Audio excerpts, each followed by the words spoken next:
जे श्री गुरूंनी त्यांना आदर्श घालून दिला होता, श्री आचार्य प्रवर महाराष्ट्राधिकरण श्री मोठे बाबा, तो आदर्श त्यांनी आजपर्यंत सांभाळला. आणि म्हणून त्यांचं जे जीणं मरण आहे ते आपल्यासाठी एक महोत्सव आहे, असं मुरारी मल्ल व्यास असं म्हणतात की अनुसरल्याचं जीणं मरण हे महोत्सव असतं. आणि ते महोत्सव भगवंतानं नक्कीच साजरा केलेला आहे. परंतु आपल्यातून त्या गेल्या म्हणून आपल्याला दुःख आहे, आपल्याला शोक आहे या गोष्टीचा की असं एक आदर्श जीवन आपल्यातून निघून गेलं. कलियुगाचं लेपिक आयुष्य 100 वर्षाचं असतं. गुरांचं जे वय आहे ते 99 वर्ष आणि 6 महिने इतकं होतं. का बाबा मला म्हणाले आणखीन 5-6 महिने जर राहिले असता तर आम्ही त्यांची शताब्दी करणार होतो म्हटले.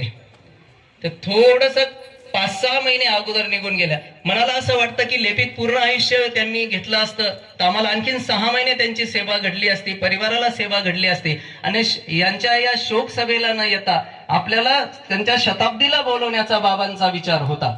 परंतु काही गोष्टी नियतीच्या सूत्रानं चालत